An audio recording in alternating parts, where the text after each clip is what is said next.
நாம் இந்த வீடியோவில் 12th physics top 3 mark question பார்க்க போகிறோம். வாங்க வீடியோக்குள்ளே போகலாம்.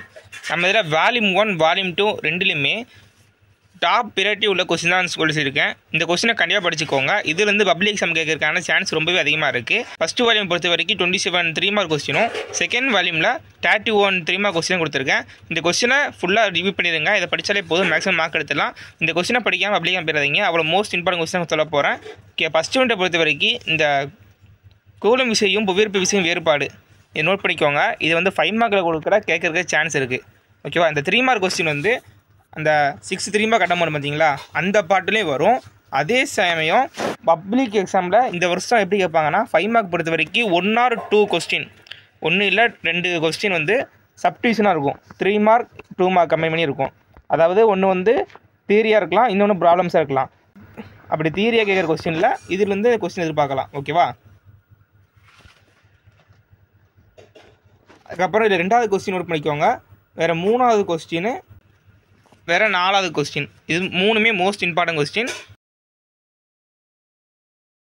இந்த பிடிஎஃப் டவுன்லோட் பண்ணிங்க வந்து கீழே டிஸ்கிரிப்ஷன் பாக்ஸில் இருக்குது. அதை கிளிக் பண்ணி மறக்காமல் டவுன்லோட் பண்ணிக்கோங்க. செகண்ட் யூனிட்டை பொறுத்த வரைக்கும் மின்களோட தொடரிணைப்பு பக்கணைப்பு ரெண்டுமே சேமாக தான் இருக்கும். இதே போல் மின் தடையாக்கியோட தொடரிணைப்பு பக்கணைப்பு ரெண்டுமே சேமாக இருக்கும். ஓகேவா? இதுலேருந்து கேட்கலாம், ஒரு கொஸ்டின் கேட்கலாம். அப்படி இல்லாட்டி அடிஷனலாக அந்த ஓம் மீதி இருக்குது பார்த்தீங்களா, ஓம் மீதி வச்சு ஒரு சம் இருக்கும், அதுலேருந்து கேட்கறதுக்கும் சான்ஸ் இருக்குது. ஓகேவா? அதில் கொடுக்கல, ஆனால் இருந்தாலும் டயர் இருந்தால் அதை படிச்சுக்கோங்க. அதே மாதிரி நம்மளோட தேர்ட் யூனிட்டை பொறுத்த வரைக்கும் இந்த 3 கொஸ்டினுக்கா இதுலேருந்து ஒரு கொஸ்டின் எதிர்பார்க்கலாம்.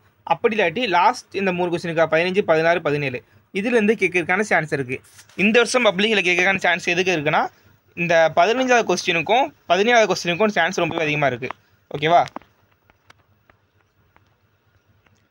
அதே மாதிரி நம்ம 4th யூனிட்டை பொறுத்த வரைக்கும் இதில் கொஞ்சம் 3 மார்க் வந்து 7 கொஸ்டின் கொடுத்துருப்பேன். ஓகேவா? அந்த 7 கொஸ்டினுமே ஃபுல்லாகவே படித்துருங்க. ஓகேவா?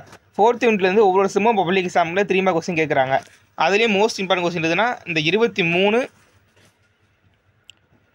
19 21. ஓகேவா?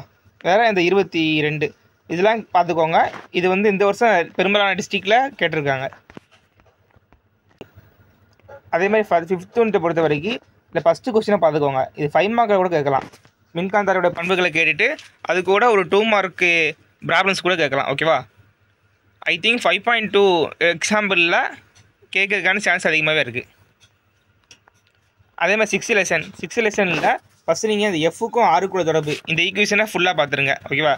பார்த்துட்டு இந்த 6வது கொஸ்டின், 5வது கொஸ்டின், வேறு 3வது கொஸ்டின் இதை பார்த்துக்கோங்க. ஓகேவா? இதில் கொடுக்குற எல்லா கொஸ்டின் இம்பார்ட்டன், அதில் நோட் பண்ணி சொல்கிறதுலாம் எழுதி பார்த்துருங்க. அதே மாதிரி 7th லெசனை பொறுத்த வரைக்கும் இந்த மாலஸ் விதி, விதி இது ரெண்டுமே மோஸ்ட் இம்பார்ட்டன்ட் கொஸ்டின். இதை படிச்சுட்டு 2வது இந்த குறியீட்டு விளைவுக்கும் விளிம்பு விளைவுக்கு உள்ள வேறுபாடு பார்த்துக்கோங்க. அதுக்கப்புறம் இந்த கொஸ்டின் நம்பர் 8 பார்த்துக்கோங்க. ஓகேவா? வேறு 8th லெசனும் மோஸ்ட் இம்பார்ட்டன்ட் லெசன் தான். இதில் 15வது கொஸ்டினும் இந்த 17வது கொஸ்டினும் பார்த்துக்கோங்க. இது கேட்கறதுக்கான சான்ஸ் ரொம்பவே அதிகமாக இருக்குது. 9th லெசனை பொறுத்த வரைக்கும் இந்த பீட்டா சிதைவு இருக்குது பார்த்தீங்களா, பீட்டா ஆல்ஃபா சிதைவு 2 இருக்கும். ஏன்னா பீட்டா தான் கொடுத்துருக்கேன், ஆல்ஃபா முடிஞ்சால் பார்த்துக்கோங்க. ஓகேவா? அதுக்கு கேத்தூர் கதிரோட பண்புகள் வேறு இந்த 22வது கொஸ்டின். ஓகேவா? 10th லெசன் பொறுத்த வரைக்கும் இந்த டிமார்கன் விதியை நல்லா பார்த்துக்கோங்க. ஓகேவா? டிமார்கன் விதியை பார்த்துக்கோங்க. அதுக்கப்புறம் மிச்சம் உள்ள கொஸ்டினை கவர் பண்ணுங்கள். வேறு இதில் இன்னொரு கொஸ்டின் சொல்கிறேன். நம்ம சாப்டர் நம்பர் 2ல் வந்து கிர்கா விதியோட முதல் விதி 2ஆம் விதியை பார்த்துக்கோங்க. ஓகேவா? செகண்ட் யூனிட்டில் அடிஷனலாக அந்த கொஸ்டினை பார்த்துக்கோங்க. கேட்கறதுக்கான சான்ஸ் இருக்குது. இந்த பிடிஎஃப் டவுன்லோட் பண்ணிங்க வந்து கேட்டு பிரச்சனை இருக்குது. அதுக்கு எப்படி மறக்காம பண்ணிக்கோங்க. இதான் கடைசி எக்ஸாம். நல்லா எழுதுங்க. All the best. Thank you for வாட்சிங்.